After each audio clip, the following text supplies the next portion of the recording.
Hello, everyone. I am here once again.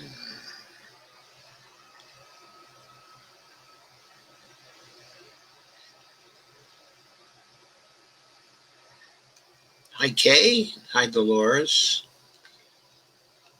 How are you? Avro, gobble Google. I feel like stuffed turkey. I ate 2 plates of creamy potatoes with cauliflower. Hi, friends. Gotta find the Tums. Avro says, hi, Starshine. Kay says, hi, Avro. Glad to see you. Okay, I guess we've got our greetings down. Please do share this.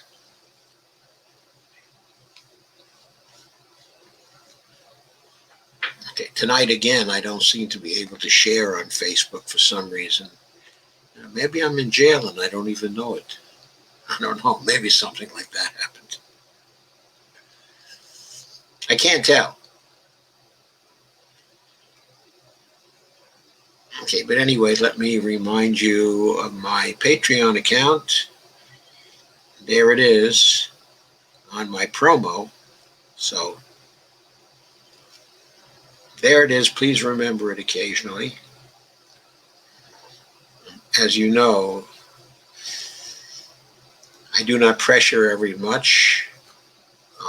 minute like they do on TYT or on Jordan's show or a host of others.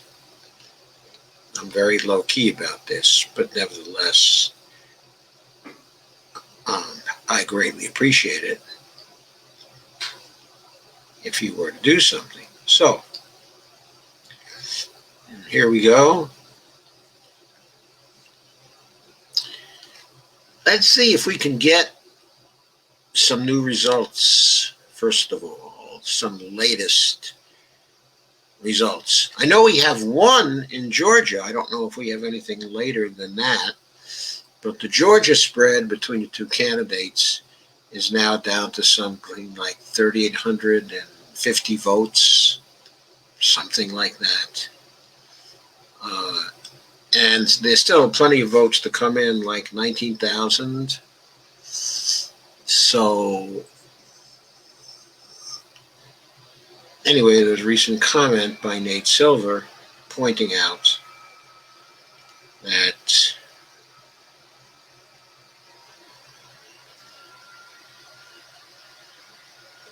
let's get to Nate's comment.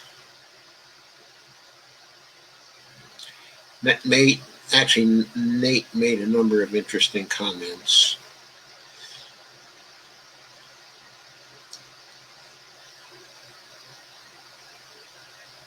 Where's this other one I'm looking for? Can't find when you're looking for it when you want to find it.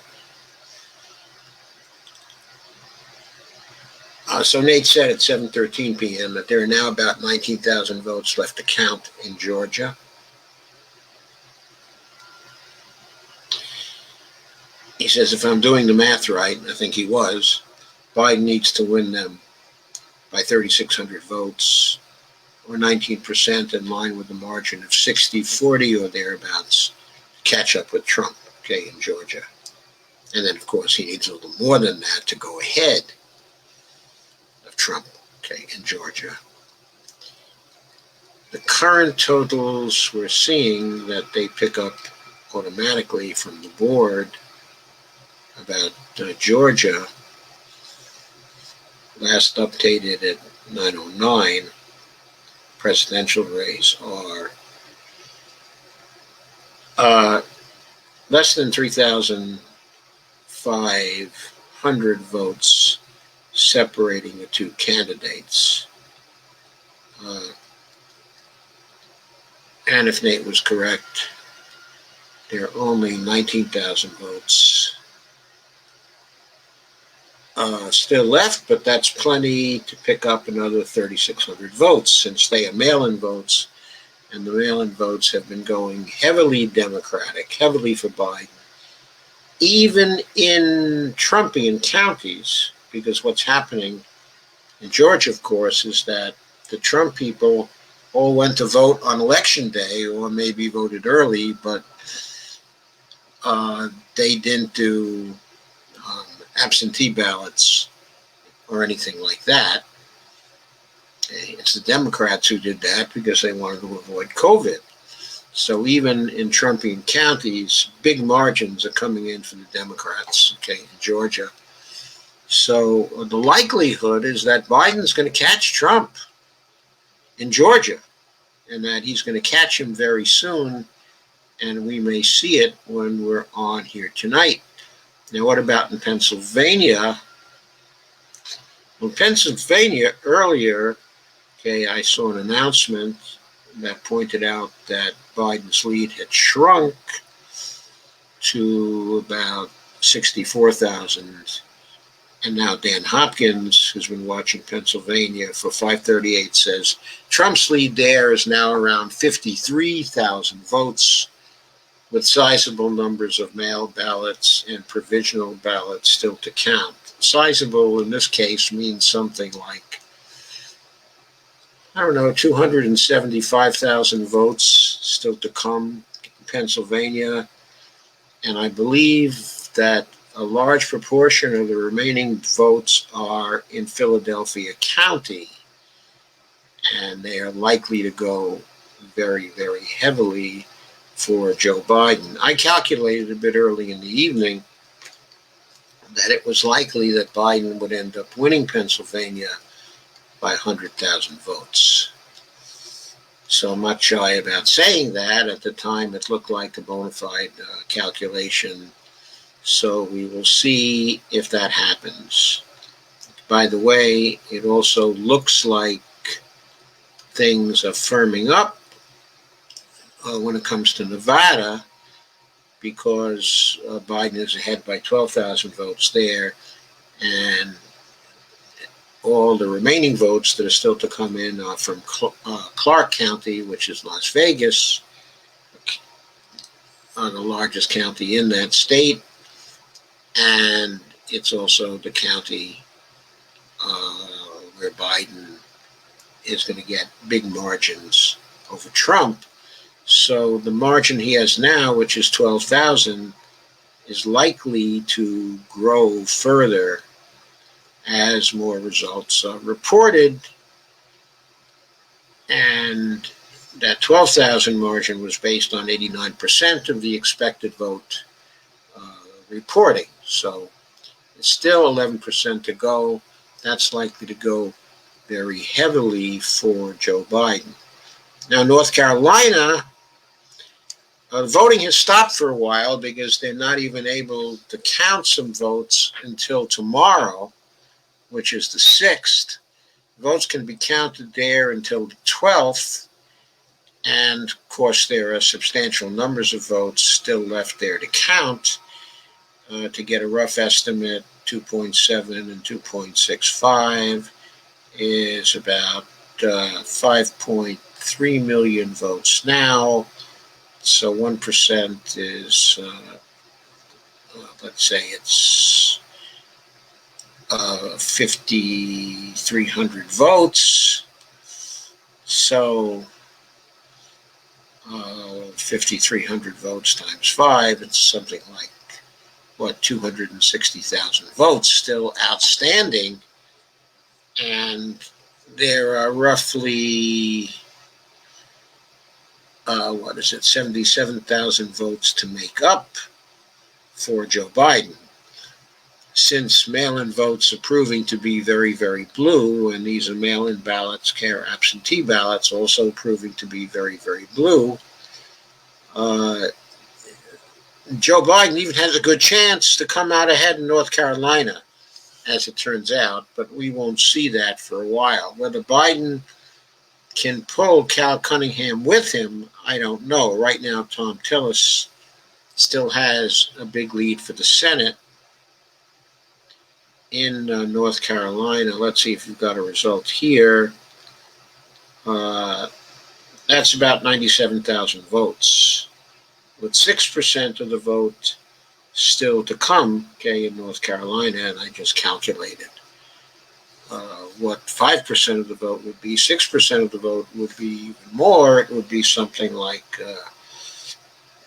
more than 300,000 votes still to come. So it's very possible that since they're mail-ins, that Cunningham, as a Democrat, would yet be able to catch Tillis and go ahead and win that particular Senate seat. That Senate seat has not been called, and it is still in play. So that's important. If so, it would be the second seat which the Democrats have picked up in terms of net pickup, would be the second seat, and bring them closer. They'd be lacking by one control of the Senate. Now, I don't know if you know what the Senate situation is at this point, but in Georgia, Senator Perdue has been in a tight race with Jon Ossoff, and as the votes have been coming in Georgia, Perdue has been falling below a margin of 50% in Georgia. That creates a situation there where there would have to be a runoff. So there would be two runoff elections in Georgia. Of course, it's hard for the Democrats in Georgia when it's not a presidential race. It's harder for them to win a statewide race. I don't know if they could even win one of those two. But the Republican candidates, specifically Perdue and also Kelly Loeffler, are both corrupt candidates. So the Democrats might be able to take them. Okay. In Warnock's case, I think he's a very, very good candidate. And Ossoff has gotten better since the last time he ran as a candidate. So I think the Democrats have to be given the chance to pick up at least one of those two seats, and maybe both of those two seats. Of course, if both come into play, it gives them an outright majority. And there's also something else weird going on, and that is in Alaska. We don't know what's going on, okay, in Alaska.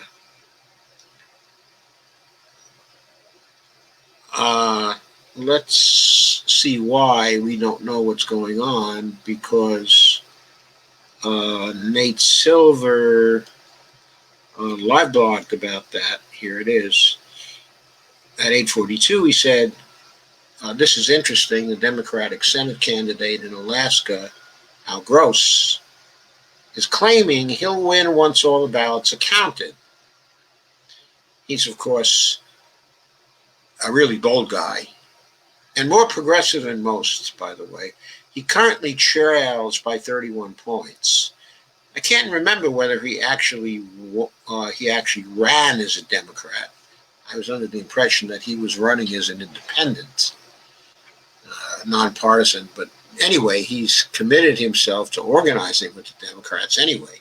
So Nate Silver said, I'm not sure I buy that, but, he says, if no mail votes have been counted in Alaska yet, the results we do have so far could be significantly more friendly to Republicans than the final results. If so, that would presumably also affect the race for the presidency, where Biden trails by a similar margin to Al Gross. Well, that's interesting because, of course, there are some electoral votes that come with Alaska. I believe there are 3 electoral votes there, which Biden could actually get. He's not expected to get it, but it could happen.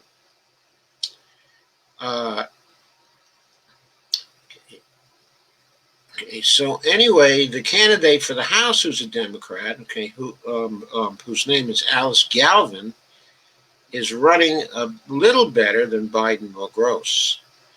Nate says, it's a long shot, but you might not want to totally sleep on this race.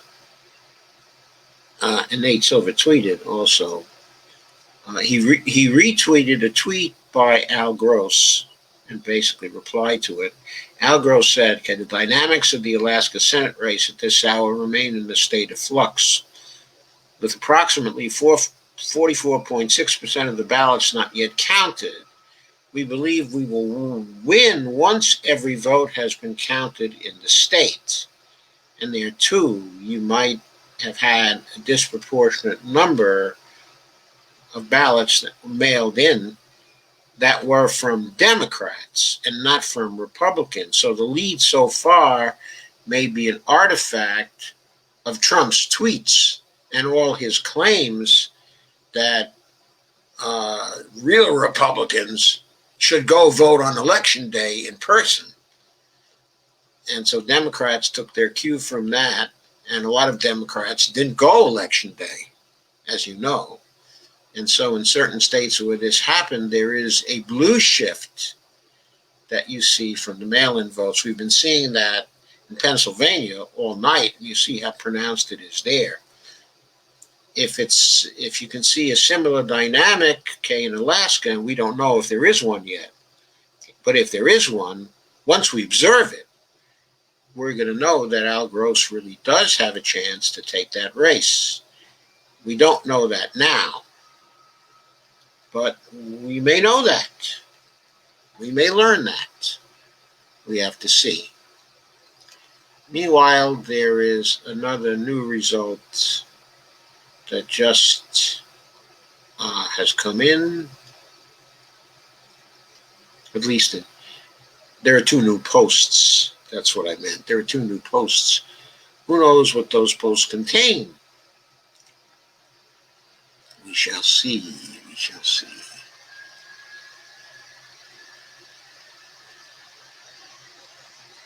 The contest for Arizona just got closer, but Biden still leads there. That's the takeaway from Maricopa County's approximately 75,000 vote report just a moment ago. Trump won 56% of that batch to Biden's 42%, which cut Biden's statewide lead to 1.6 points, or about 36,000 votes. With perhaps another 200,000 votes outstanding from that county and at least a few from other counties in Arizona, Trump is not out of the race for the state's electoral votes as yet. So Trump still has a chance to catch up in Arizona. If 75,000 votes, okay, if they netted him, let's find out how much they did net him. 14% of 75,000 votes is roughly, what is it? Let's say it's 12,500 votes. So the Trump picked up 12,500 votes, okay, in Maricopa County. If he picks up another 12,500 votes with another 75,000 tranche, he would be at 36,000. He would be at 28. He would have cut Biden's lead to 28,500 votes. Then, okay, if he picked up another 5,000 votes from another $50,000 batch from that particular county, he would have driven down the lead to 23,000 votes. So you can't count him out of the race yet because the others might be even more favorable to him. But it still looks like he may be climbing a tree, okay, in Arizona, because his strong county was Maricopa County. So if the next two tranches, or the next three tranches, I'm doing the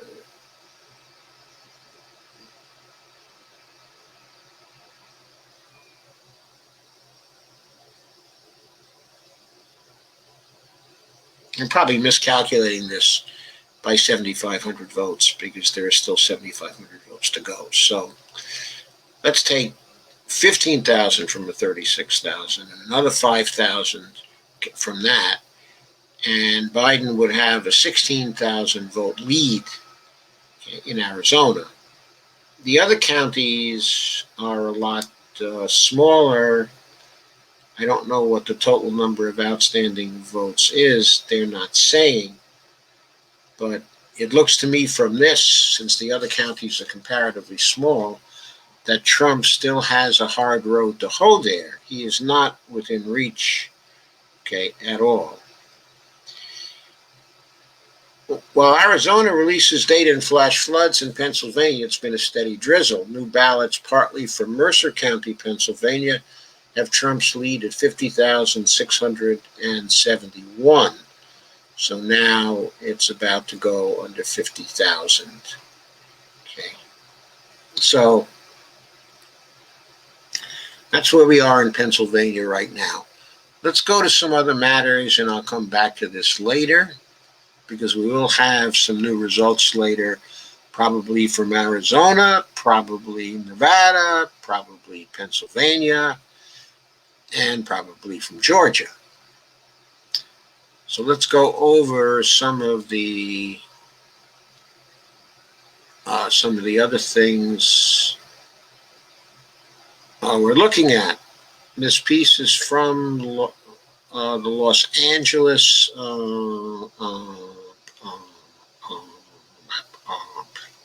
the LA Progressive, and I'm going to share it for you.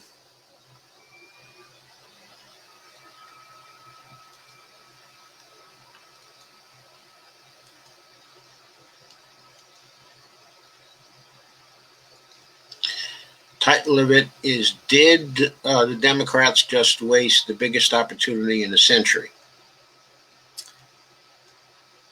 And the idea here, of course, is that the campaign run by Biden was really not a good campaign. It might have succeeded in beating Trump, and we'll know more about this. It now looks like it probably has succeeded, as we'll probably learn later also tonight. But as the article says, the decisive victory that Democrats needed in both houses of Congress and up and down the state ballots has eluded them. The United States is headed at best for more political paralysis. Inequality and disabling division will widen. The courts will veer further right. Nothing substantive will get done. Our system's lethal flaws would not be faced, let alone fixed. As many of us have said throughout this election cycle, it should never have been this close. In the midst of mass deaths, widespread unemployment, and proven incompetence, Donald Trump should have suffered a Democratic blowout. Since he did not, we have to ask, how did an election that should not have been competitive remain so competitive? The Democratic Party and the Biden campaign thought they would win decisive majorities by relying on the incumbent president to defeat himself.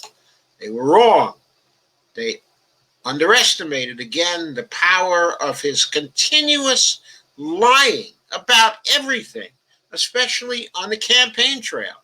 Steady stream of lies that people cannot disentangle from the truth creates an illusion around people. They can't think straight. And if they start with an orientation of faith towards the particular candidate that is lying to them all the time, it's impossible for them to escape from the web. This is what we saw. Democrats were wrong. What they needed was a coherent reason to vote for Democrats, not just a showing of why to vote against the Republicans and Trump. And if Biden wins, the Democrats will undoubtedly congratulate themselves for doing everything right, because they do that very well, at least when speaking to each other publicly, and even to some extent in private. They circle jerk. That's the wrong lesson to take away from an election with mixed results, despite all the unsolicited help they got from the worst pandemic and the very worst president in at least a century. I think you have to go back before a century, even before a century, don't you? What Democrats still need if they want to survive 2022 and 2024 is a detailed narrative and an agenda to match about how to win a world where ordinary people can thrive, where the corporations and a rich elite are no longer in charge. The establishment listened to pundits who said Trump could never win by appealing only to his base of aggrieved white people. Same Democratic leaders chose to ignore advice that they could not win a commanding majority by making the center-right comfortable at the cost of abandoning their own base of black and brown progressive voters. Nobody at the Biden campaign or DNC seemed to be listening to Charlemagne, Ice Cube, or Diddy, who echoed widespread discontent in communities of colors when he said, quote, just like Trump made it clear that he wanted to build a wall, Biden needs to make it clear that he's going to change the lives and quality of life of black and brown people, unquote. Trump's storytelling, I couldn't agree more with this, by the way, thus far. Trump's storytelling is built on lies, but it's a coherent narrative about everyday people being victimized by a powerful, wealthy elite. It's a narrative that syncs up with the anger and helplessness by the Republican base. The Democratic establishment refuses to consider any version of that story, particularly the truthful version, because it seems to threaten their own power. And then he quotes from actually Rahm Emanuel, quote, you never want a serious crisis to go to waste. And the contention of the author, whose name is Chaffetz, says, he says just that concerning the Democrats, that they have let a crisis go to waste. They wasted the financial crisis of 2008, 2009, led by Obama and Biden. They bailed out some billionaires and big banks, but put together a recovery that was slow motion, that did virtually nothing to alleviate the long-term misery of everyday people, failed to punish the white-collar criminals whose greed caused the collapse.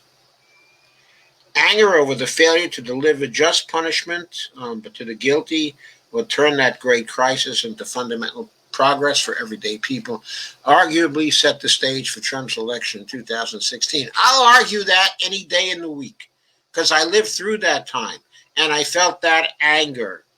I felt that anger and that sense of injustice, and it soured me on the establishment of the Democratic Party. Democratic Party has never dealt with the residual anger from 2008.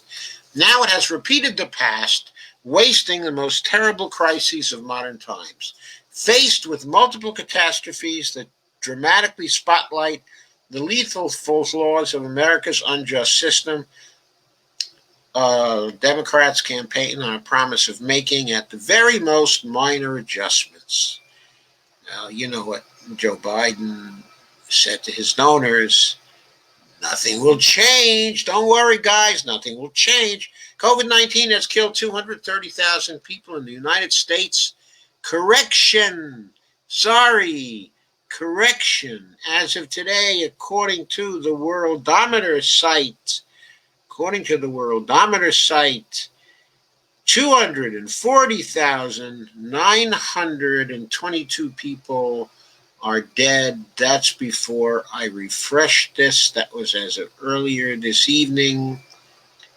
I go through a refreshment on it here. I'll be back with you in a minute while this happens.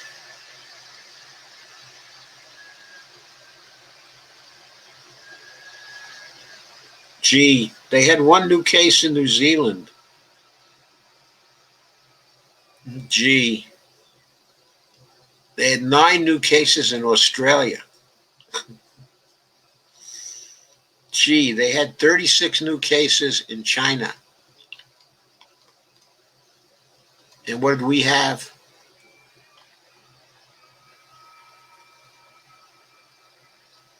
We had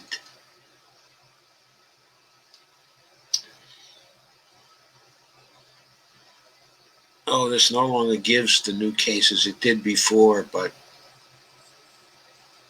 those are now the cases for yesterday, because they're on yesterday. And the new cases we got yesterday were 118,204 in one day. In one day. 2 days ago, we had 108,000. Earlier today, okay, the yesterday referred to as earlier today here, we got 118,204 cases. It rose 10,000 new cases in one day. The deaths are 240,953. The new deaths that contributed to that were 1,125. Look at 2 days ago. 2 days ago, total deaths were 239,828, and we have 1,200 deaths then, 2 days ago. And the new cases, I said, were 108,352. Let's look at this.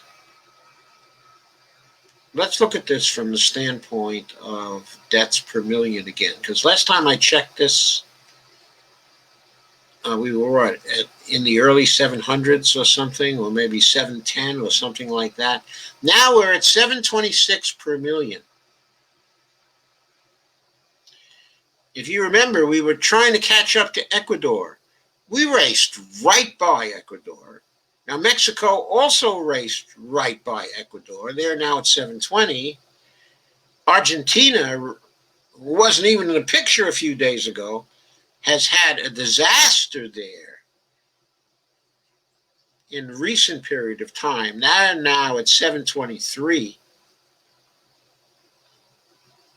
And we are greater than they at 726. We look like we're number 9 here, but if you discount the 2 small nations that were hit hard very, very early, San Marino, Andorra, okay, among nations with any kind of sizable population, and I'm including some small nations in here too, but not small like Andorra and San Marino, we're number 7 in the world now. Number 7, climbing through the rankings. Well, Bolivia's been moving even faster. They're at 747 now. Chile's at 751, and Brazil's at 759. They've way outdistanced us even now, or outdistanced us by some. Spain is at 823. They're really suffering. And Belgium, Peru is at 1,048. Belgium is number 1 in the world for any sizable country. Okay, and they're at 1,062 deaths per million population. So going back to the article I've been sharing, it's killed now 240,000 people. Thanks to Trump's homicidal lies and mismanagement, is killing roughly 1,000 more Americans every single day. That figure is now closer to 1,200 Americans every single day as the new cases spike. 1,200 Americans every single day is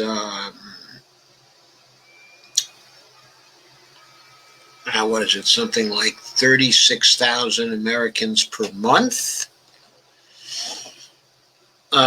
So maybe before the end of the year, if we keep on accelerating, before the end of the year, we may hit 300,000 deaths. Anyway, the article goes on. Systemic racism is unabated, heightened by Trump's support for white supremacists. Even before the pandemic, income inequality hit its highest level in 50 years, far worse than official nonpartisan projections.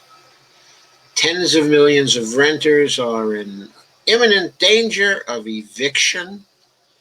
Hurricanes and wildfires force thousands from their homes across the South and West, driven by unaddressed climate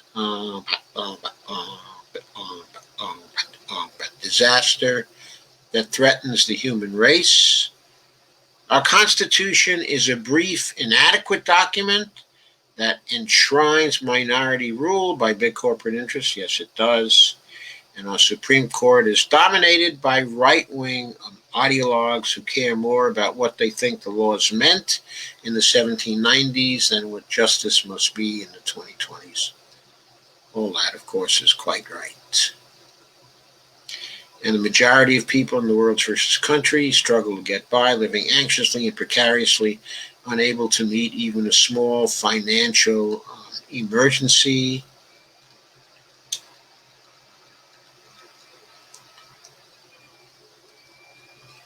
And he goes on with the theme of nothing will change in the United States. Doesn't matter who wins. Doesn't matter whether Biden wins or Trump. Nothing much is going to change in the United States for the present because of the outlook and the political situation and the results of this election, which from the standpoint of the people is a nothing burger other than it frees us from Trump. So,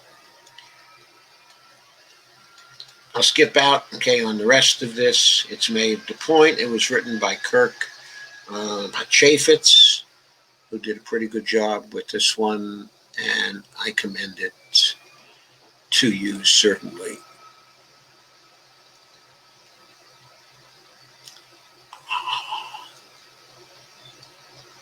So,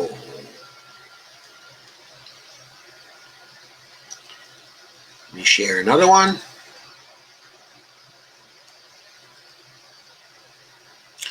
Also from LA Progressive. This one is by Jack Rasmus, and it's entitled Election Aftermath, the Day After. Nice graphic, which says it's American Gothic 2020.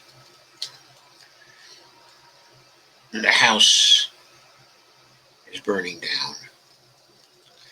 In my article last week, Why the Record Vote Turnout May Not Matter, I predicted the election via Electoral College would look very much like 2016.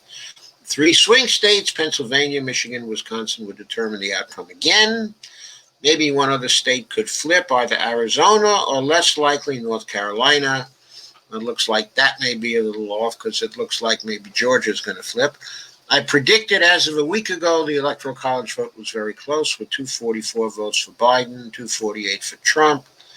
Well, it's not quite as close as that. As of last night late, it was exactly that according to CNN, 244 to 248. This morning, on November 4th, it comes down to Nevada, Arizona, Wisconsin, Michigan, likely ending up for Biden once the final votes are counted, and Georgia, North Carolina, likely for Trump, with Pennsylvania undetermined for days yet. Looks like it's going to be quicker than that in Pennsylvania, so Jack was a little wrong here. It looks like we're going to learn tonight about Pennsylvania. As I speak, we might even have learned about Pennsylvania. There might be enough votes in to do a projection. But of course, on November 3rd, Trump came in front of the camera and declared the election was a fraud, without any evidence, of course, that the vote counting of mail ballots should halt in all the swing states only. that it should be in all the other states it was okay to have the mail-in ballots, but it should halt in the swing states only. But Democrats' naive prediction during the election they would carry several of the big red states, Texas, Florida, Ohio, turned out, as I predicted in my article last week, to be wishful thinking. Well, I didn't think that in my prediction, but I did think that Florida was going to go for Biden. I was very wrong there. As I argued then, these states were long-time notorious voter suppression states and would remain Trump's. Georgia and Florida each already prevented the right to vote or have impounded hundreds of thousands of eligible voters in each of these two states, as reported by investigative journalist Greg Palast. That's true. That's what Greg said. And he said it would likely come back to haunt the Democrats as well. As of noon today, November 4th, should Biden win, Michigan, Wisconsin, also Nevada, Arizona, where he now leads, and also carry the one special district in Nebraska. He will then have 269 electoral college votes. I think Jack counted wrong there. I think that would have given Joe Biden, if I'm not mistaken, 270 electoral college votes. Either that or 271. Maybe Jack forgot to count Hawaii in that. He will then have 269 electoral college votes. He won't win Georgia or North Carolina, and Pennsylvania is undetermined. Jack was wrong about that. He seems to be about to go over the top in Georgia. So where could Biden get votes to put him over? Required 270, only one state left. That's Maine with its 4 votes. Oh, I might have been counting Maine with all of its 4 votes. Now, Biden certainly is getting the statewide votes there, but he may not get the vote in the Maine second, so he may lose an electoral college vote there, and that would bring him down to the 270, I think. But if this scenario holds, says Jack, the U.S. election will be therefore determined by less than 5 votes. The country remains fundamentally split and divided. He's very right about that. That is the main point. But of course, the Republicans have the advantage of now having an ideological partner of the Supreme Court with the 6-3 majority, which is going to help them from time to time to block and undermine the legislation that's already passed. In many ways, the election map now looks very much like 2016, which it does,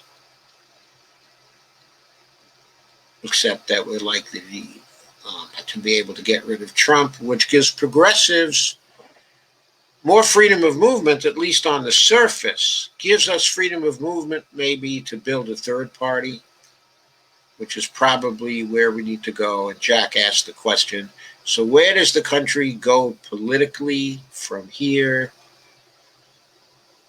And also Jack condemns the strategy of focusing on the suburbs and the upper middle class independents and the professional creative class. And he said that strategy was not going to succeed in a general election. And he says it hasn't. Didn't succeed in bringing the big victory that Biden, and the Democrats actually needed in order to be able to do something. Now, maybe they didn't wish to do anything, but I don't know. I think the Democrats actually wanted to do something because I think a lot of Democrats, many more than Republicans, are alarmed by climate change, do want to do something about climate change.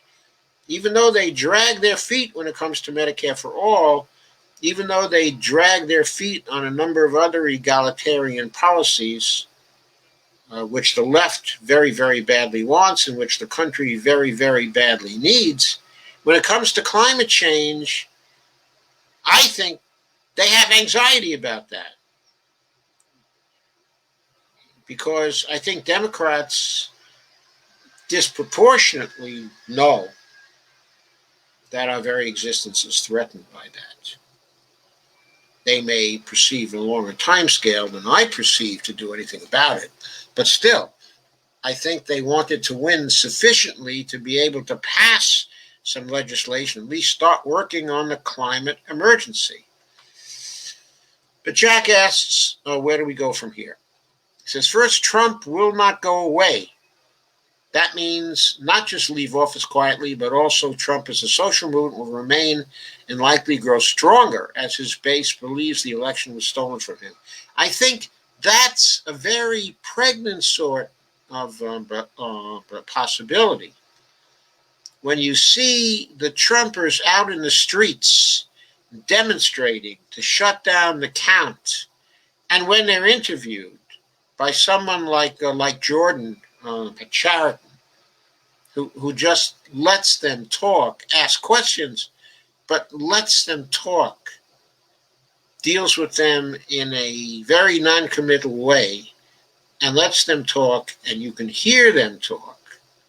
You can see that they do think they're part of a social movement, and they want that social movement but to remain. Also, Trump has been floating the idea that he might run again in 2024. If he did decide to run again in 2024, he'd be a bit old, but if he did decide to run in 2024, would they not flock to him again if a Biden administration were to screw up? And what's the chance of a Biden administration screwing up with a Senate that gives them, that is still under Republican control, or with a Senate that is badly under their control and subject to the whims of Joe Manchin or Kristen Sinema or other centrist Democrats who want to make trouble or get special favors for their state? How can progress be made? How can deals be done? How can we pass the major legislation that has to be passed? But then Jack says, second, both political parties may split before 2024 and certainly before 2028. If they take that long to split, it may be too late for us all, causing a basic party realignment in the U.S. Trump's wing will grow more radical and possibly split from the Republican Party should that party's big corporate leaders use Trump's loss as an opportunity to, quote, take back, unquote, their party. The Democrats may also split if Biden and the corporate wing of his party introduce, quote, go slow, unquote. That is, they propose a minimal program and measures in 2021. It may force the Sanders-Warren squad progressives, I don't know if you can lump Warren in there, to finally leave as well. I don't know if I ever see Warren actually leaving the corporate wing. I think she likes the corporate wing too much. I don't even know whether Warren's going to survive in her next election to the Senate. I really don't know. After disastrous 2016 and 2020 campaigns, it doesn't seem to me she's loved that much in Massachusetts. It is clear the Democrats as a party cannot deliver change needed to confront the growing multiple crises, economic, health, climate, and political. Third, this election and likely consequent crises in the United States continuing now make it further clear that the American global economic empire has entered a declining stage.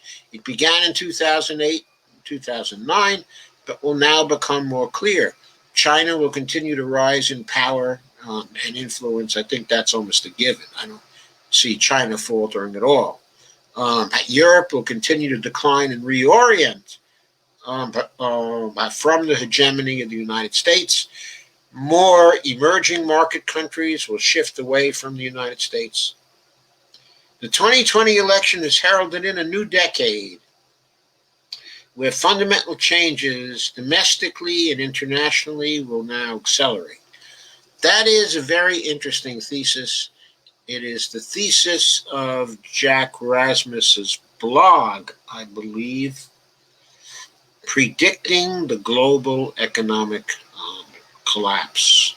That's what Jack is looking for. And as I've said before, Jack has been associated in the past with the Green Party. He was going to be the Secretary of State, I believe, if I recall correctly. No, maybe it was Secretary of Treasury in Jill Stein's cabinet. When Jill Stein put forward a shadow cabinet, I think it was in the year 2012, 2013, he did that. And he was one of the good guys in that particular cabinet. So I wanted to bring his perspective. I think it's important for the future. Okay, I don't know whether the parties will be splitting in 2024. It may depend, okay, on whether the radical rightists in the Republican Party decide they've had enough and they want to split off from the corporate establishment if that establishment takes control of the Republican Party again. Who might actually facilitate their taking control? Well, it might be Mitch himself. I mean, Mitch got what he wanted. He has the court. He never really cared for Trump. I mean, Trump was too hard to manage in a certain way, but too unpredictable. And I think Mitch has a China attraction through his wife, who is part of a very influential Chinese family, and that Mitch wants to work more closely with China than Trump ever did. So I think that Mitch might be just as glad now to allow Trump to go and to reestablish the control of the establishment Republicans over the politics of the party. Now, if Trump runs in 2024, maybe that will head off what Mitch intends. But for the years between now and 2024, it may be the case that Mitch has his way and that the establishment comes back. Certainly, Susan Collins would be a lot more comfortable if Trump were not there. So, I wanted to cover a few other things too, like two posts. Let me look in on the latest results before I go to that again. Okay, let me go to 2020 election coverage again and share that for you.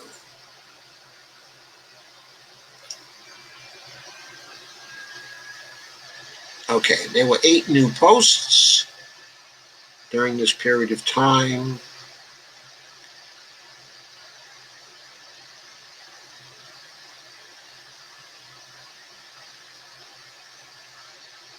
Okay, Nathaniel Rakich says Biden may pull into the lead in Georgia tonight. According to CNN, Clayton County plans to release results from its 5,700 outstanding ballots by midnight. Biden won the last batch of Clayton votes, 87% to 13%. If he wins the remainder by the same amount, he'd net about 4,300 votes. Trump's current lead in Georgia is only 2,497 votes. So it'll be interesting to keep your eyes on that.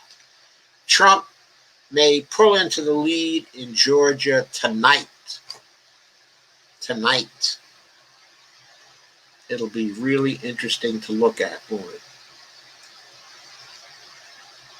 I think that's a bit of a surprise. I don't think people were expecting that now. But here it is, the Georgia race.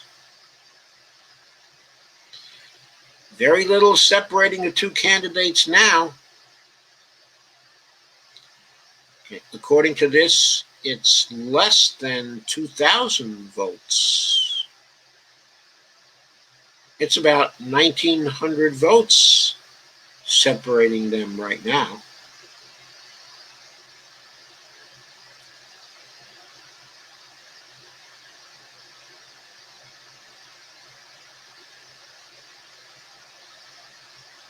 Yeah. According to my reading, that's only 1,900 votes there. So you won't even need 2,497 votes. If you were to hand out a most valuable state of the Electoral College award in each election, which one would it go to? This is not necessarily a tipping point state, but the state that subjectively feels most important to the narrative. I'd go with Florida 2000, 2004 Ohio, 2008 North Carolina, Virginia, Colorado, co-winners.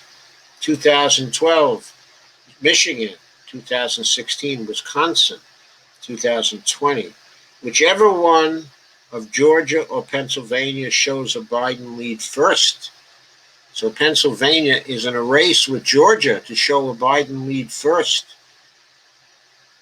And Dan Hopkins says, maybe not surprising that a Michigander like Nate would say, okay, that Michigan in 2012, but who can forget Karl Rove disputing Fox's call of Ohio for Obama that year? I forgot about that. So I guess who could forget? New Pennsylvania ballots from Monroe County, Stroudsburg, and the Delaware border gap bordering New Jersey bring Trump's lead down to about 42,000 votes. That's a meaningful number. It's now below the 44,000 by which Trump won the state in 2016. That was Dan Hopkins. And Nathaniel Rakich says, yeah, Nate, Ohio totally had a higher VORS value over replacement state than Michigan in 2012. What jargon, value over replacement state. And Jeffrey Skelly said, my home state of Virginia's moment in the sun was 2008 and also 2012 to some extent. It was the state whose popular vote was closest to the national popular vote margin in both cycles, though Colorado was the tipping point state in 2008 and 2012. Now it's less competitive in presidential races. Of the estimated, here's a little graphic. Also by Nathaniel Rakish, okay, and Anna Wiederkehr. We're going to run silent for a bit as we await a potential lead change in Georgia. With Biden down 1,902 votes and about 16,000 left to count, Biden needs to win only 56% of what remains in order to take the lead statewide. If he does, we'll let you know right here, so don't go away. And there's their graphic. Of the estimated 4,971,000 votes cast in Georgia so far, 2,445,321 went to Biden, 2,447,223 went to Trump, and roughly 16,100 votes are thought to remain. Biden would have to take about 56% or more to win. And of course, the mail-in votes have been disproportionately going to Joe Biden all night from Georgia and from Philadelphia too. They say they're going to run silent for a while at 9:55. So they probably all want to take a break. What they probably want to do is get the alcohol ready. Right? So we will go and check out the other things, meanwhile, that I wanted to discuss. Specifically, two columns by our friend Dave Dayen.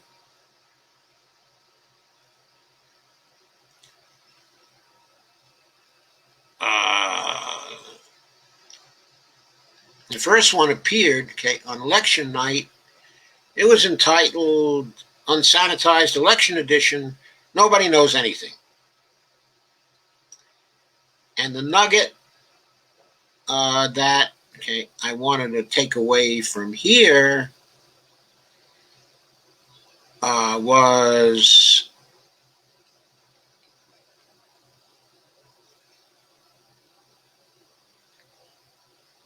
what he had to say about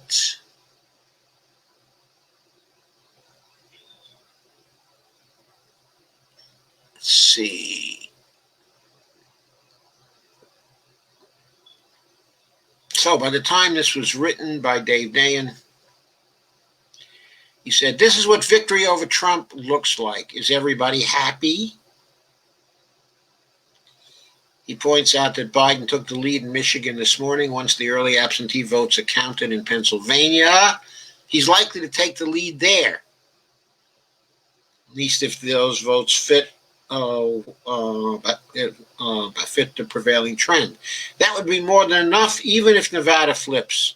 Now, Nevada's not flipping. It's going to Biden now, for sure, because the remaining votes are from Clark County, and Biden already has a 12,000 lead.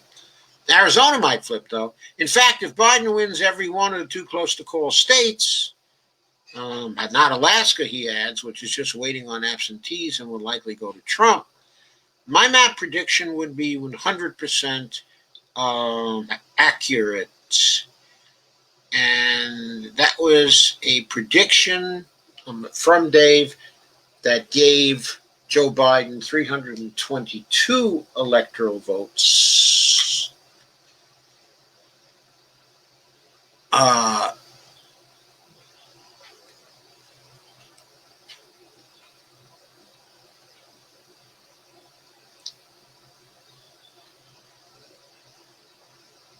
It says, of course, we may end up in recount territory in a couple of states, and the president is frankly trying to shut down the counting. Winter of our discontent. Anyone. It doesn't look like Trump is making a lot of progress in shutting down things right now.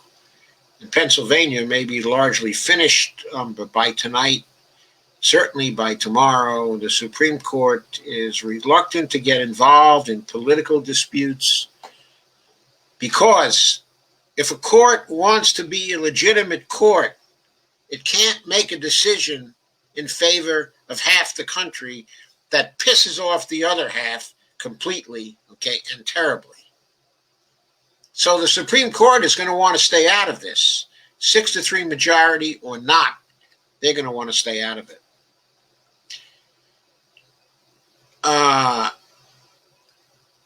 And Dave says, so meanwhile, the down ballot rates were a complete disaster. The results in general frustrate any clean narrative you want to portray, with the exception of there being, in general, a voter suppression industry that begins to crank before anyone even tries to vote, as our Robert Kuttner explains today. Think the Trump voters are merciless, the racists, some are, but he gained with non-white voters, and according to the imperfect exit polls, only lost ground among white men. Even if you don't believe the exit polls, the non-white gains can be easily seen in South Florida and the Rio Grande Valley. South Florida, of course, among the Cubans, and in the Rio Grande Valley, among the Latinx people too. They went for Trump in much heavier numbers than it was thought they were going to do. And Dave says, and this was determinative or close to it, given the pool of those able to vote in those states. Do we think that the progressives would have done a better job? Well, Nebraska's 2nd district, where Biden won, and in some maps won the election, saw open progressive Kara Eastman lose for the second straight time. Incumbent Republican Don Bacon benefited from more outside spending in that race by about 1.5 million, but Bacon outpaced Trump's vote significantly. So that doesn't give a lot of confidence to the idea that running a progressive candidate would have had a better result. Of course, that is Nebraska. That doesn't generalize to the rest of the country. It doesn't exactly generalize for Biden. What happens if Biden had run primarily on Medicare for all and on a Green New Deal? He might have had a lot less money to run with, but he might have had a lot more enthusiasm and intensity from people supporting him. What if he adapted even more of Bernie's platform?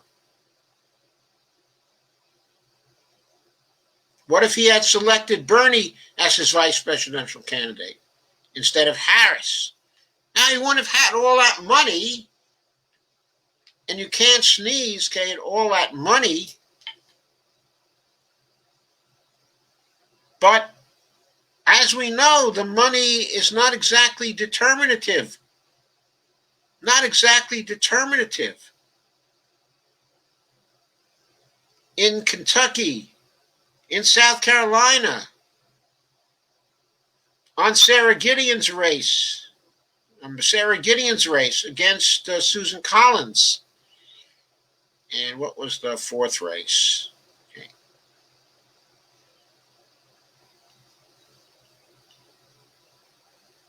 I'll think of the fourth race. But on 4 races, $300 million, 4 Senate races, $300 million were spent by the Democrats.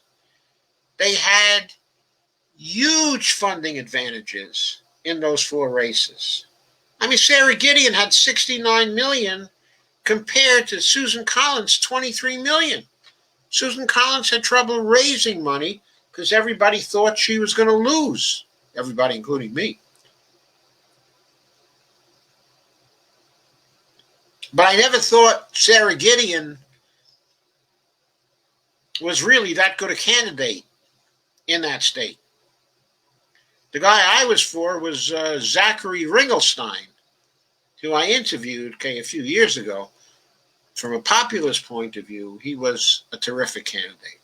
What I'm saying is, if Biden had run as a populist coming from the left, I think he would have done a lot better. And if he had been leading the Democrats, running for the House and Senate, that way, yeah, Trump would have screamed socialism, socialism, socialism. But we know that Bernie's tactics for making people comfortable with that can work in many areas of the country. It worked in Iowa. In the primary in Iowa, Bernie beat Biden. Bernie beat Biden. Easy. He beat Biden in the popular vote, in Iowa. He beat Biden, and Buttigieg, and Warren. He beat them all in Iowa, in spite of the socialist sneer. Why? Because people in Iowa needed Medicare for all. They wanted the Green New Deal. They wanted the housing program he had. They wanted the free college. Biden could have run on that, and he could have won Iowa. Whether he would have won Texas, I don't know. But put that together with his connections with Clyburn and with the Georgia Democrats, I think Biden could have done a lot better. Could have done a lot better among people of color, too. And a lot better among the Latinx folks, in the Southwest, all through the Sun Belt. Anyway, think the suburbs finally came back to Democrats? Not really. House freshmen lost midterm races in suburban heavy districts in Charleston and Oklahoma City, reverting back to the mean. And by the way, Abigail Spanberger almost lost her race. I think she came in with, she had 50.4 to 49 point something in her district. And when she came out of the race, she was as mad as hell. And what she did is she got mad at Nancy Pelosi for not taking a deal with which the Republicans put on the table. And she was really mad at AOC because in her district, she felt they were successful at associating the Democratic Party with AOC and socialism. That AOC had become the face of the party in her district, or at least that's what she said. Now, of course, there's something to be done about that. What you do about that is if AOC becomes the face of the party, you embrace AOC and you say to people, oh, you don't care for democratic socialism? Democratic socialism is just two words, folks. It just is two words. What does it mean? I'm running on Medicare for all. I'm running on a Green New Deal. I'm running on free college. Can you really tell me that you don't like that? I'm running on stimulus relief for everybody. Can you tell me that you don't like that? Now, I'm telling you, I don't think that is democratic socialism.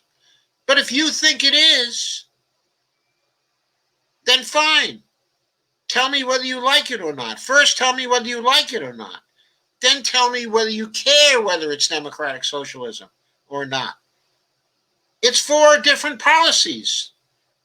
Does liking those policies make you a socialist? Well, maybe. If so, why don't you embrace being a socialist? But she could have said, I like those policies, but I'm still not a socialist. They don't make me a socialist. They make me a candidate who wants to help the people in my district when they need help. That's the way you come at that. Jesus. You can't possibly think that. I'm going on with the article. Biden destroyed Trump in spending for this bare victory. And Senate candidates like Jamie Harrison, Amy McGrath, and MJ Hegar, she was the fourth candidate, set money on fire, unable to buy their way past ideology. Yeah, they set $300 million on fire. Spent it on the consultants. Think the incompetent pandemic response would wake up everyone to the policy bankruptcy of the past 4 years? I have to say this is what I thought, and even with my map still in play, I was definitely wrong. There's a shoot someone in the middle of Fifth Avenue quality to that aspect of things.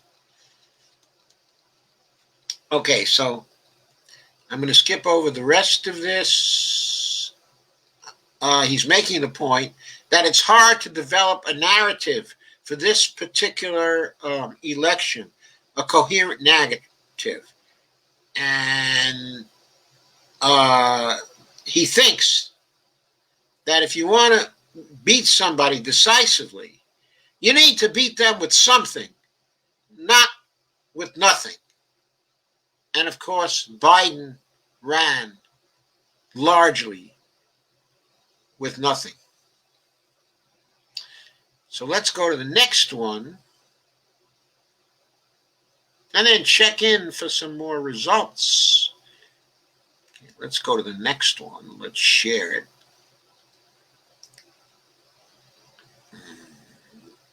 Here we go. Share it. Share. It's today's column by Dave.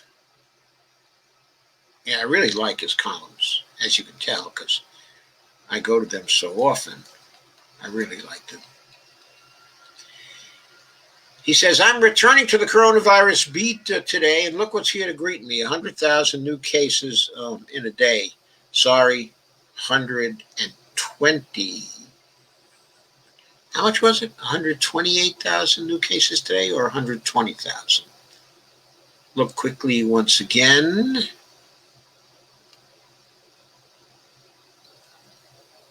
118,204. That's how many new cases it was. The first time that happened, I'd have thought it would be more poetic for that to occur on Election Day, but alas, it was the day after. And with Trump finally treating something like a war, the recount of votes that didn't choose him for president, I would expect no policy changes from the top or even in the states to get a handle on this. We are riding without brakes, headlong into a fantasy of herd immunity. The vaccine can come sooner because common sense won't save us. You can expect some economic erosion to accompany the case spike, even if it were just through lower productivity from those infected and sidelined. Of course, you would expect a demand depression as well, as at least some people hole up in their homes and stay out of restaurants and stores. Me. The economic indicators I've been looking at this week have definitely made me anxious. AMC Theaters, with sales revenue down 91%, is desperately trying to fend off bankruptcy, while two major mall landlords filed for it. So did Friendly's, the East Coast ice cream chain of my youth. Nike is the latest large employer to cut jobs at its headquarters. Weekly initial unemployment claims are just going down that much, and there are 21.5 million Americans receiving some form of unemployment compensation. More than half of those unemployment recipients lose benefits completely at the end of the year, and then he goes into that. So it's therefore interesting and important that Mitch McConnell is now calling an economic relief package, all of a sudden, his top priority in the lame duck session that will begin next week. Quote, we need another rescue package, and we needed to do it before the end of the year, McConnell said. This is a reversal from why he delayed talk of stimulus to 2021. What exactly is different between doing the stimulus and the lame duck as opposed to next year? On the one hand, McConnell will have at least one more Republican senator on his side in the lame duck. He also has a Republican president. Does he really think the Republican president is going to sign the stimulus bill if he's lost the presidency? Come on. On the other hand, the GOP picked up seats in the House, giving Nancy Pelosi or a replacement, less of a free hand in actually negotiating something. I could argue either way, actually, for when McConnell would be in a better position for stimulus. Of course, there's an outside shot, however remote, that Democrats sweep special elections in Georgia in January, and McConnell has no bargaining power, and that might be enough to tip the scales. But here's another consideration, about that. If McConnell suddenly decides to pass a stimulus bill in the lame duck, and if Nancy Pelosi goes along with it at this point, and if he can get it through Trump, which I doubt that he can, but even if he can't get it through, if he can pass it out of the House, and out of the Senate, and the majorities for it are large enough, they can override a presidential veto. They can override it. But even if they can't override it, at least he will be on record as saying he's for stimulus, and he'll put the Republican senators on record as being for stimulus. Then when those special elections come on January 5th, the Republican senators can run on being for stimulus. And maybe that might be enough to tip the scales of that to them, allowing Mitch McConnell to retain control of the Senate. Maybe that's what Mitch is looking at right now. Dave didn't reason quite that far, though. Doing stimulus now means it probably looks a lot like McConnell's last offer, which topped out at around $500 billion. Not if he wants those two senators running for re-election in Georgia at the beginning of the year. Not if he wants those two to have something to talk about. He better be willing to go up higher. Anyway, McConnell certainly doesn't have to listen to a lame duck president's request, and the negotiations will more likely proceed between the House and Senate rather than the House and the White House. And McConnell also wants something else. He wants an omnibus spending bill before the December 11th deadline for funding the government, which gets appropriations done through September. That does a couple of things. First of all, it locks in the budget, so Biden's incoming team doesn't get any say on it. Second, on the again remote chance of a 50-50 Senate, it removes the possibility, I think, not entirely certain, of doing a budget reconciliation for the 2021 budget year. That would mean that a Democratic trifecta would have to wait until later in the year for a reconciliation bill. Yes, it would. The omnibus, then, is a pretty big prize. Enough for Pelosi to negotiate something better than McConnell's skinny relief bill, if she has the wit to do that. For the first time, Mitch suggested that some state and local relief could be included in the package and sounded relatively conciliatory. Quote, he says, I don't get to make the final decision.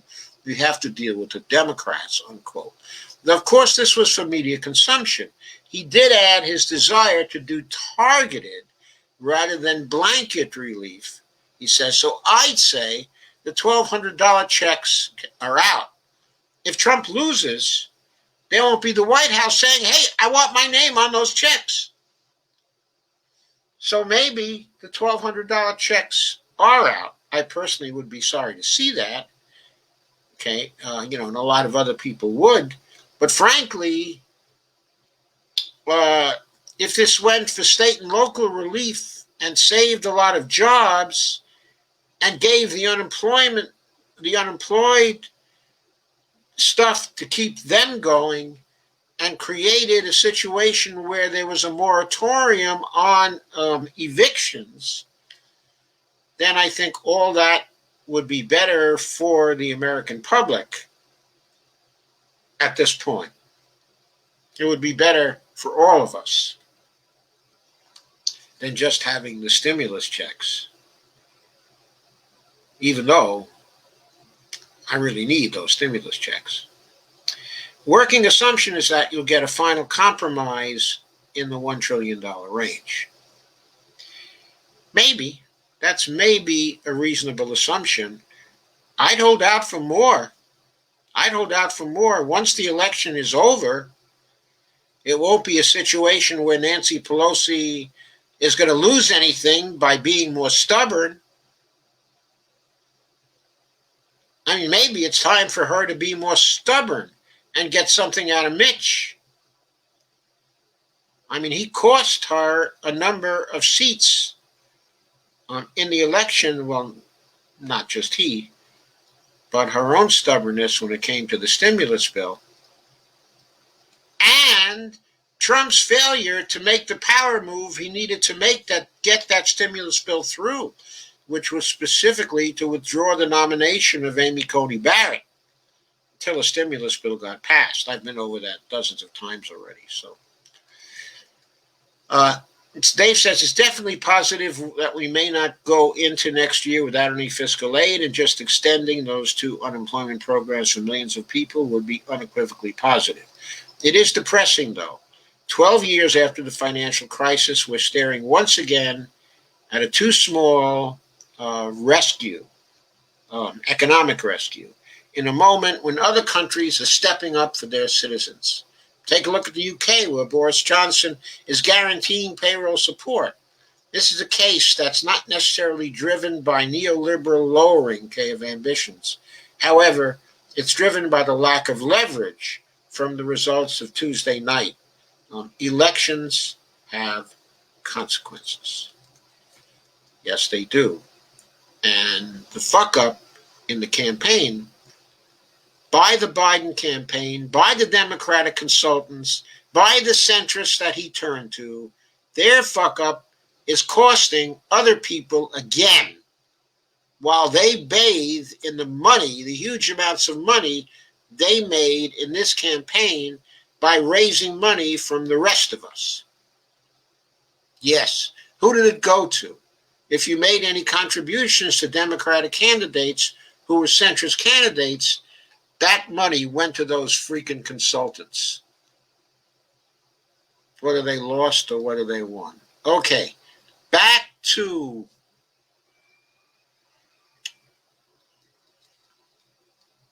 oops.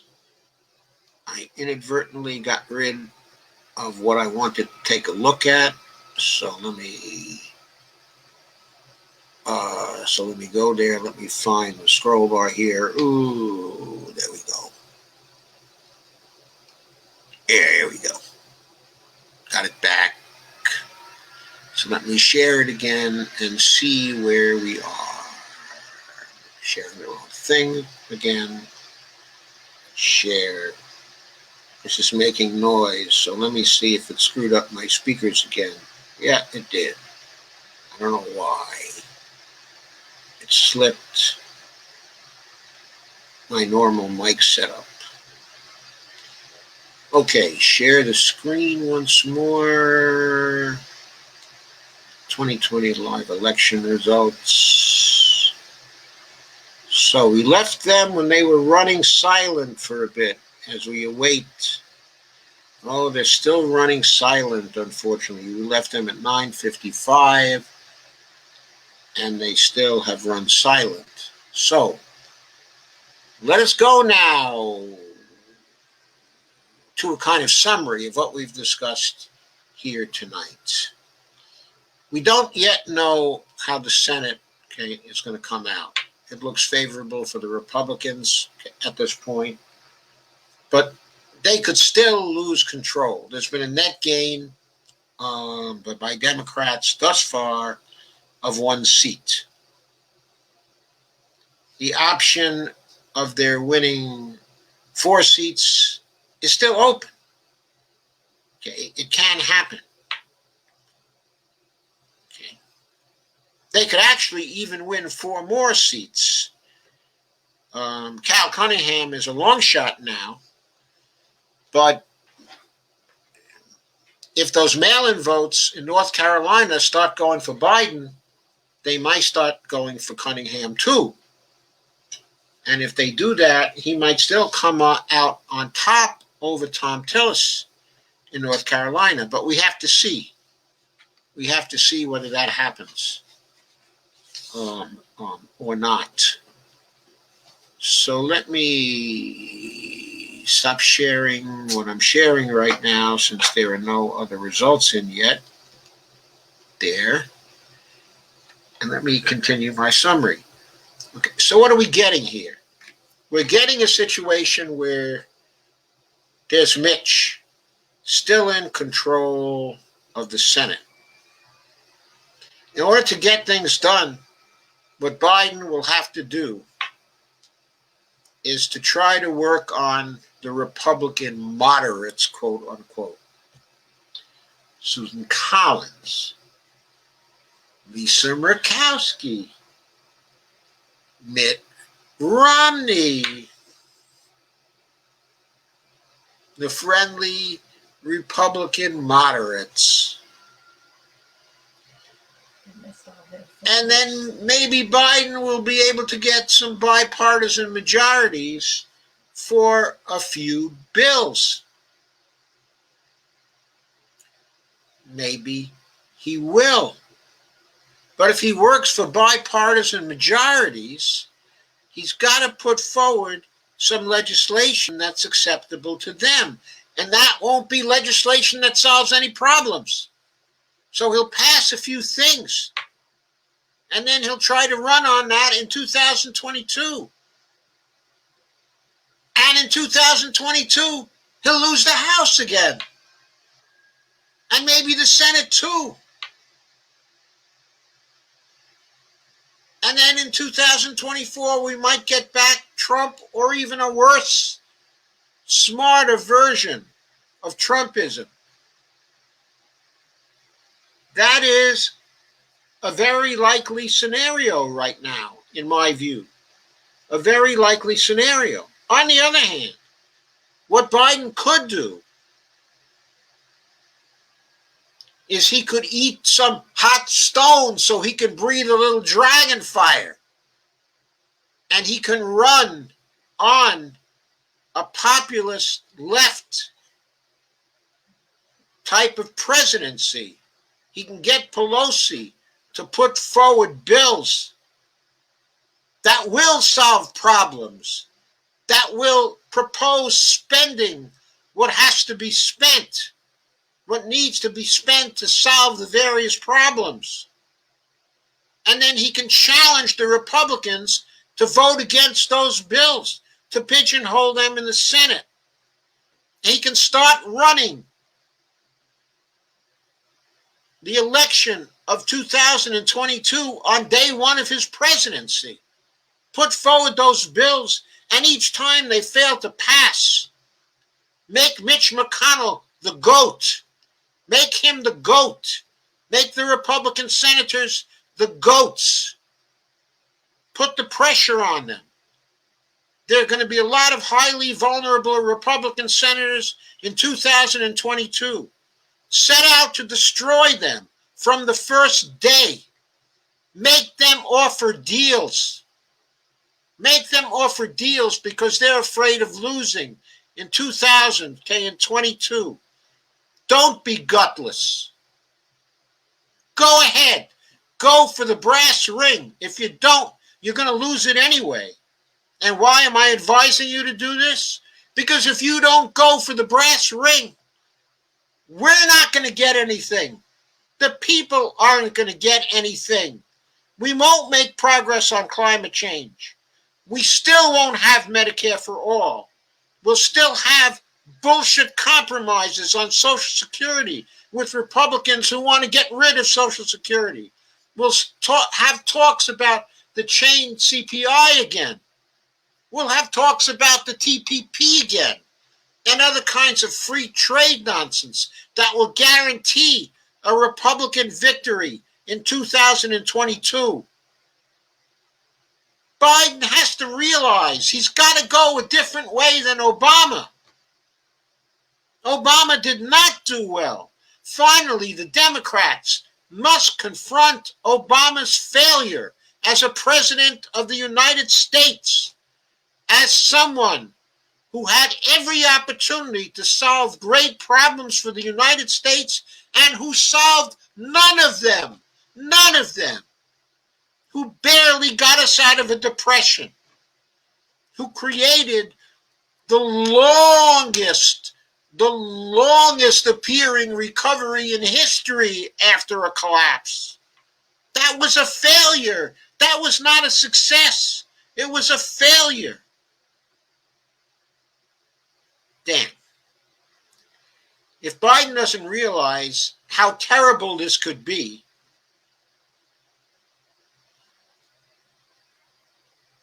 how can we help him to realize it? Again, what I said yesterday, we have to go for the movement for a People's Party. From day one, we should start right now. Right now. We should start right now. Sign up. They're going to be coming at you. I saw a solicitation letter today, came over the email from Larry Cohn.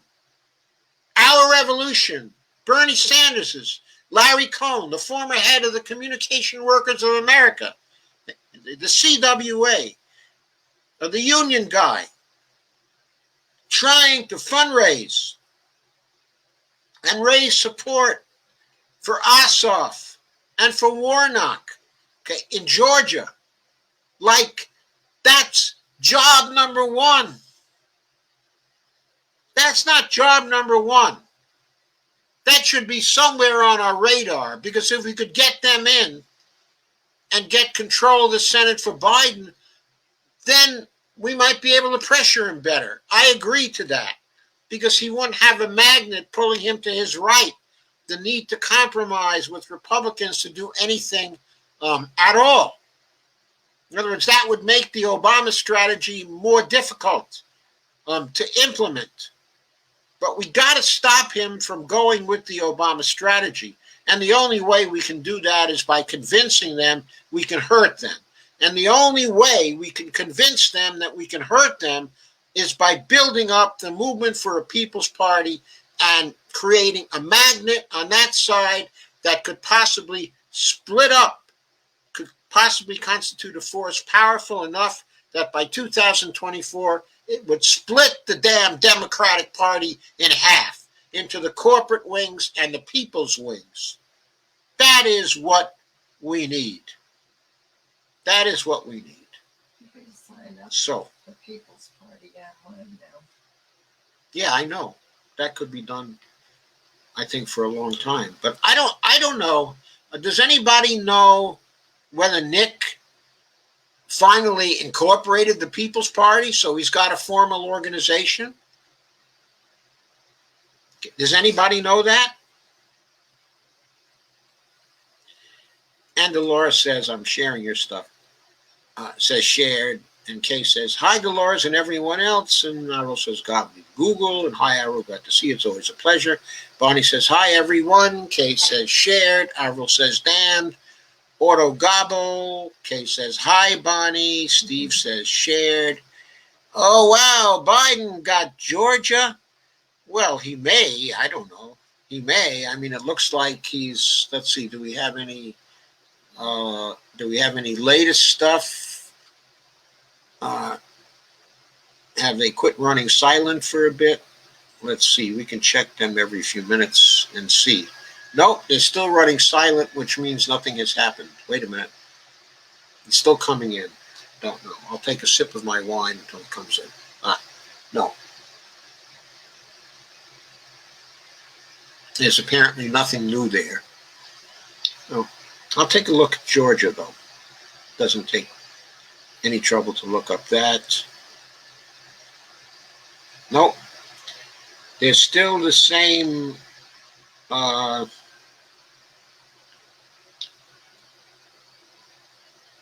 many votes was it? 1,900 votes separating them. It's still the same 1,900 votes. So we got to wait a little while yet. So where are we?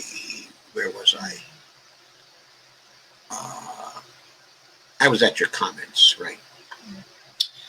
So when we were discussing the reasons why we vote last night, and I was telling you all about my Amber, she chimed in this morning with her own comments on why she votes. Made me happy. Avril says, I'm still in FB jail too, Dr. Joe. It's turning me into the Hulk. Bastards. Avril says, funny how Agoff only says the states that are close or where Biden won are the ones cheating. Yeah, I know. It's funny. Isn't that obvious to everybody? Isn't it obvious to everybody?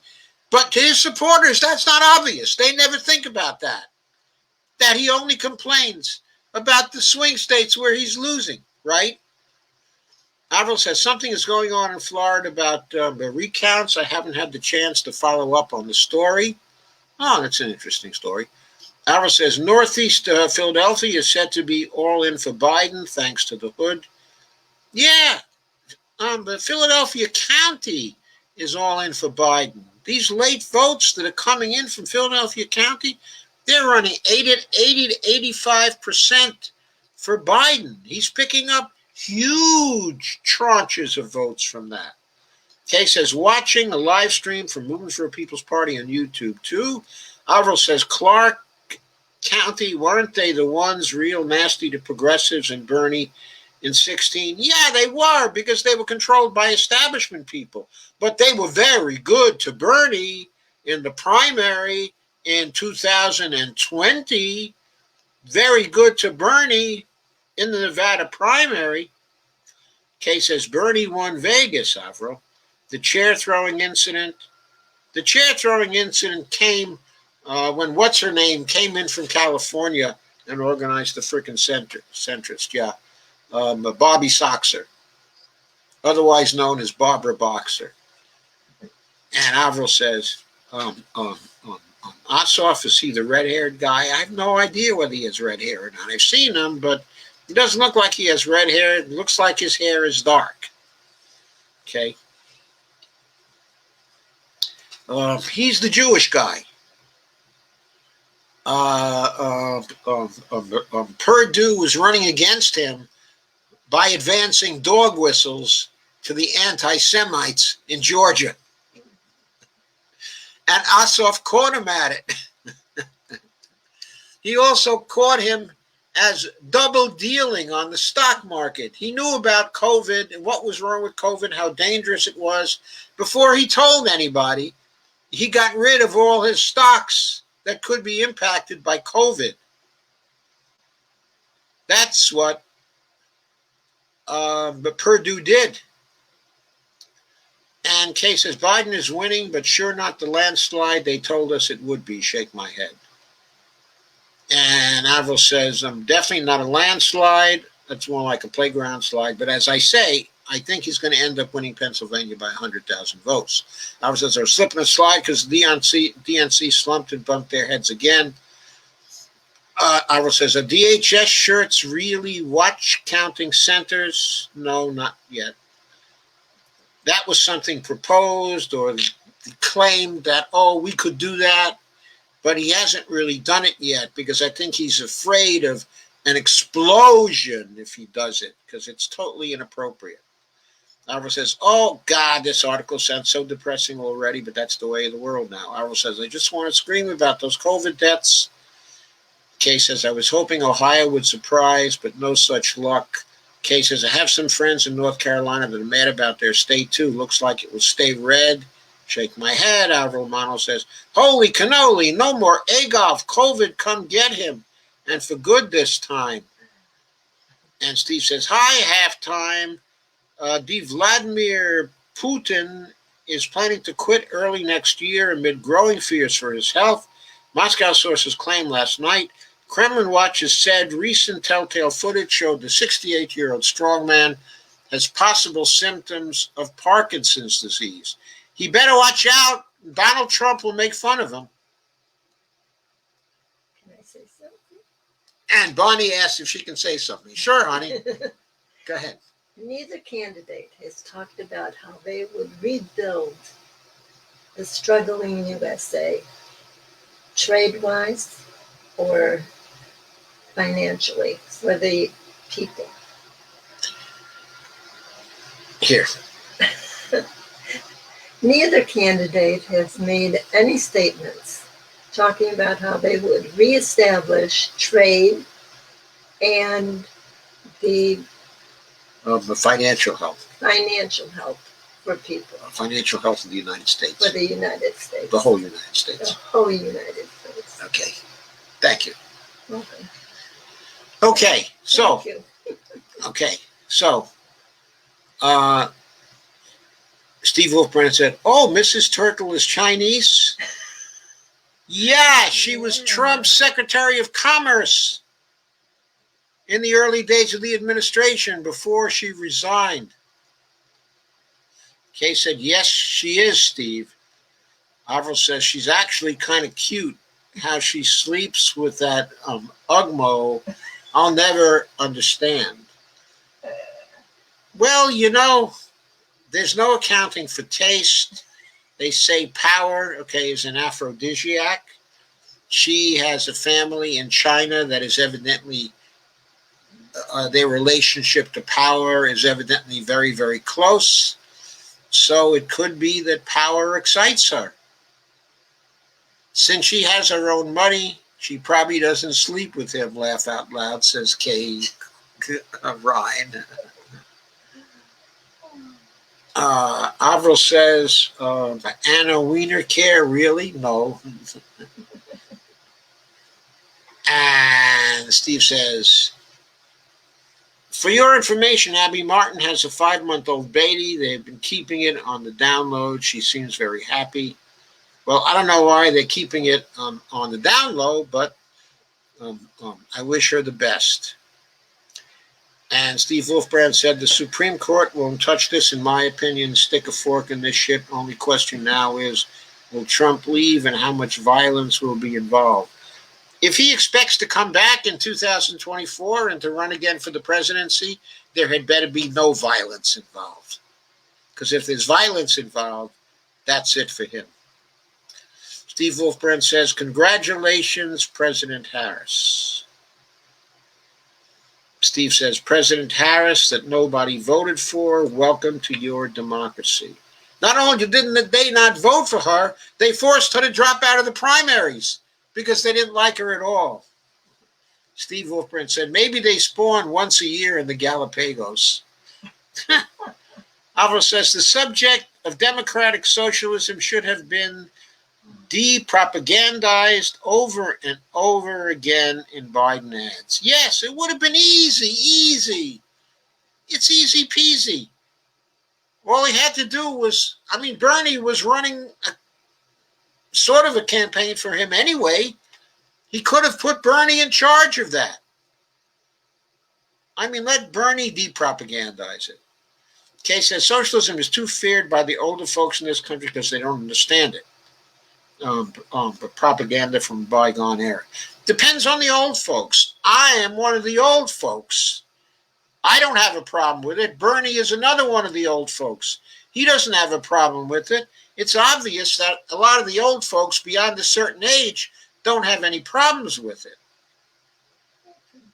It's old folks younger than we were who got caught by the propaganda. But those old folks who were born, let's say, 1975-ish, okay, and later, they got caught by the neoliberal propaganda of the 80s, okay, and the 90s. Even so, they shouldn't have bought it. But lock, stock, and barrel. There were many other countries that had big swaths of socialism in them, and they were doing fine. Countries we like Canada, like New Zealand, like Australia, like Denmark, like Sweden, Norway, even to some extent to the UK. We liked them well enough. It wasn't a problem. There's a good bit of socialism infused in the French system also. We like France just fine. There's no problem with that. Even Germany has more socialism than we have. We didn't mind that. It's also hypocritical. Steve says, but DSA helped get AOC elected in her first campaign. Yes, they did. And Averill says, Amy McGrath's opponent was whooping her by 19% from what I read. If you're talking about Senator McConnell, he beat her by 20%. He beat her by 60-40. Averill says, AMC needs to adapt to drive-in theaters. Well, they probably don't want to make the investment. It's expensive to make the investment to drive-in theaters for a short period of time.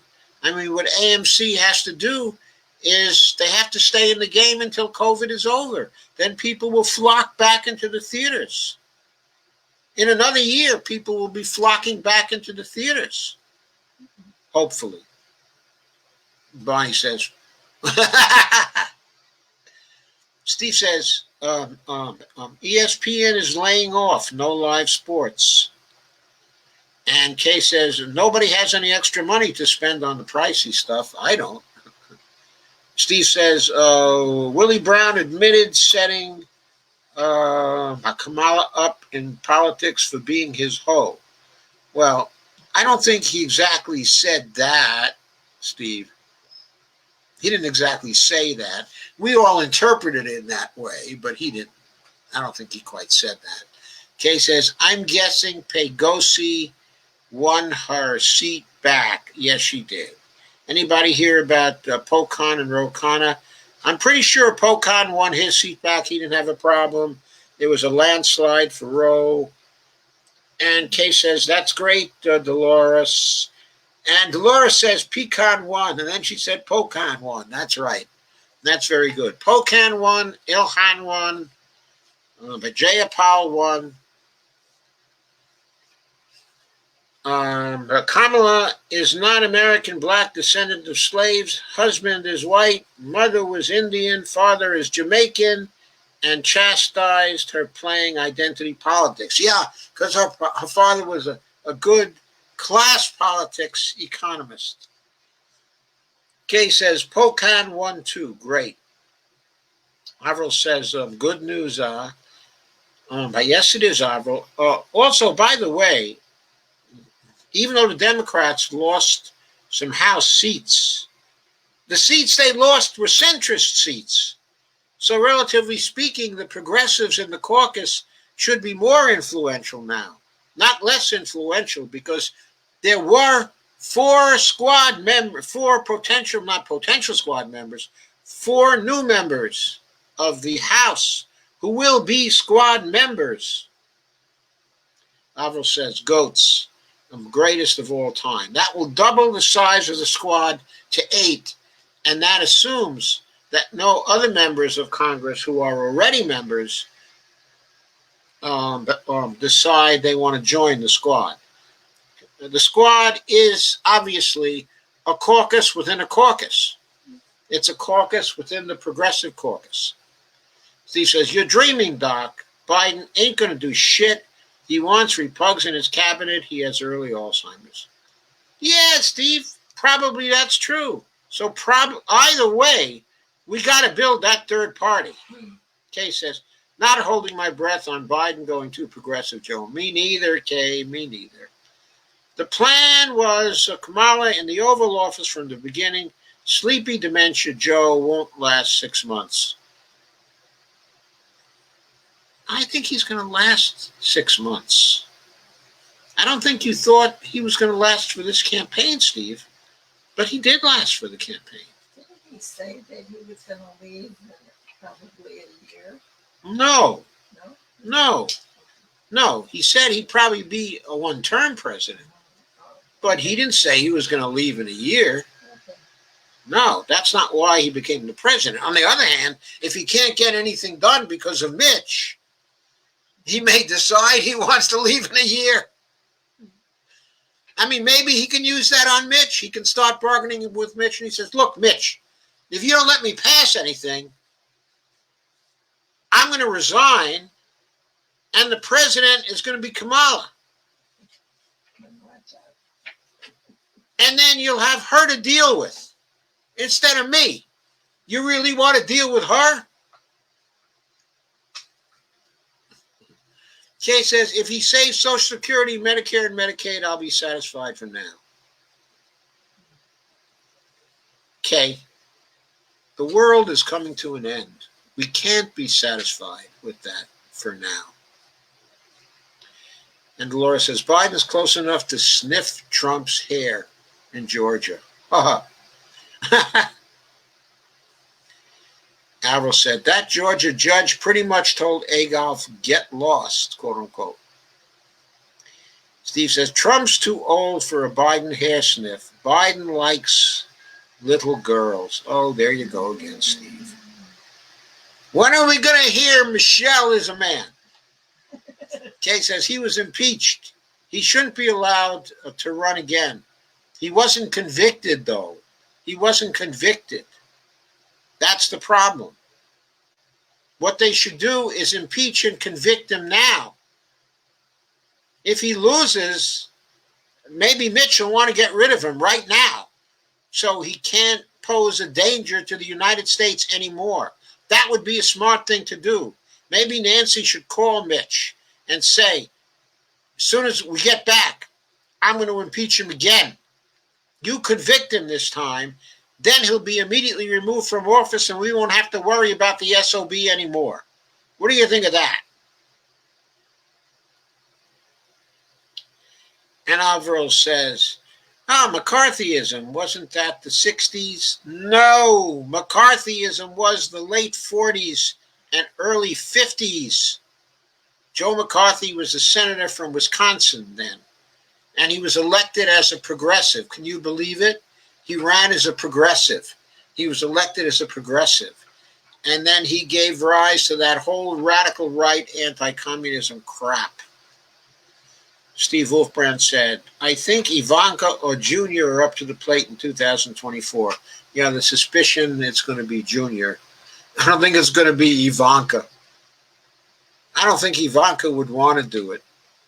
I think it would interfere too much with her easy life. Well, maybe Jared will run. Maybe she'll make Jared run. Steve Wolfbrand said early 50s, late 40s and early 50s. It started when Harry was president, when Given How Harry was president. Alvaro says, when does Cori Bush get to start in the House? She gets to start in the House when the House convenes on January 3rd, 2021. Steve says, Shahed, Angelica Duenas, still counting. I can't find shit. Angelica was still considerably behind. I don't know whether the counting was completed. I checked in with her last night.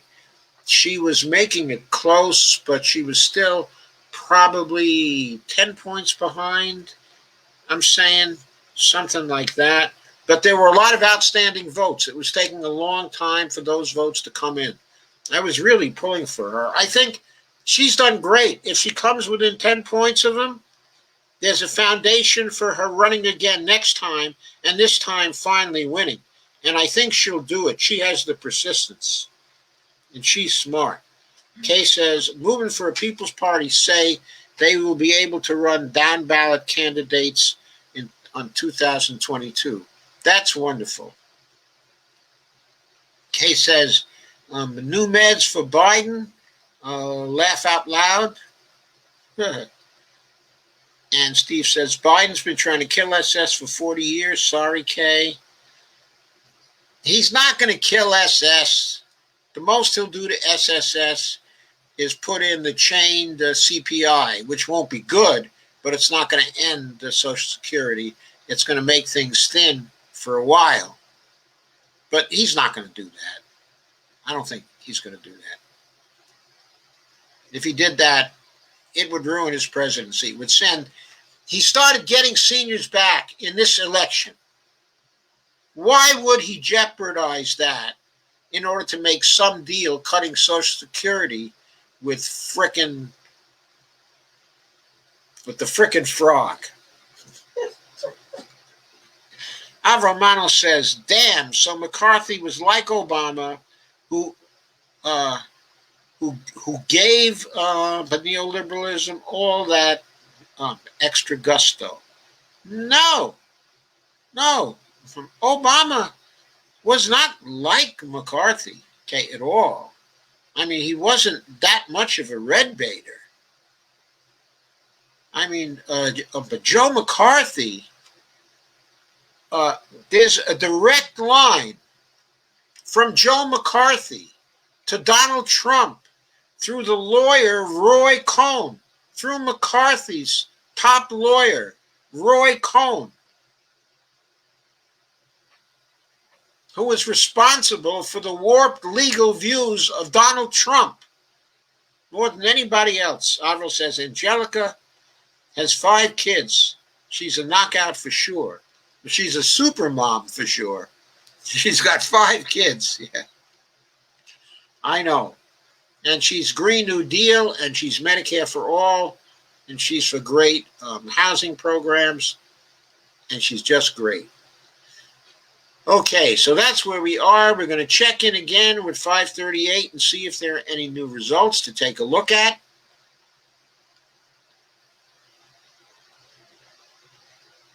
If there aren't, I will say good night. What are these people doing? Do they intend to do any more tonight? And maybe they're all having a nap. Still got that same roughly 18 to 1900 votes outstanding. As of now, we're not seeing them yet. We are not seeing them yet.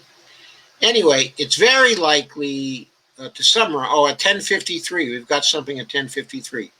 We're still waiting on Georgia, but here's a good article on other types of ballots, such as some overseas and military absentee ballots that will still need to be counted there, even after officials finish counting the mail votes. Plus, there might be a recount, which will uncover other issues.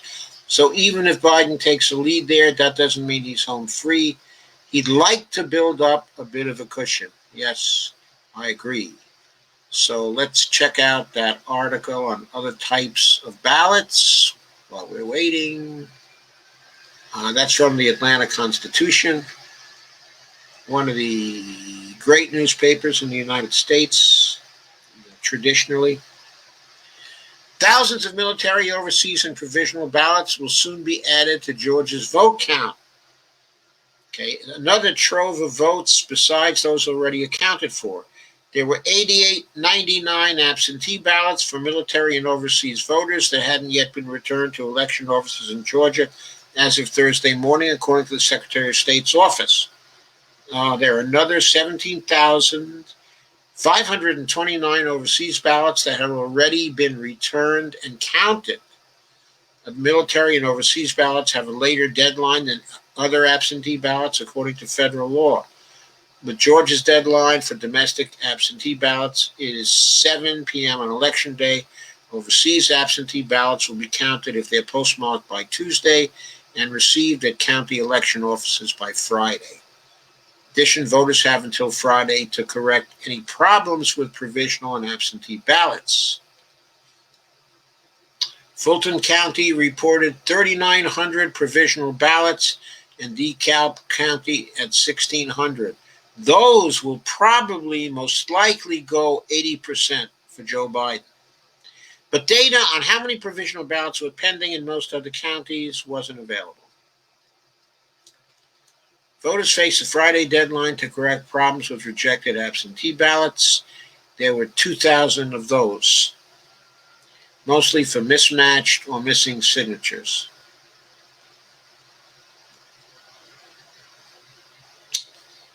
Okay, let's see. All right. That's enough for that one. So let's see if Nate's got anything more to say.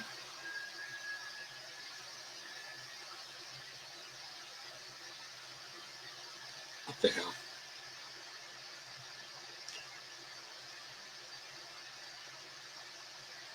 This seems to be running backward because Nate's post is no longer. Oh, there it is. Okay, so there we are. I think that's it for tonight, unless you came up with something else you wanted to ask me.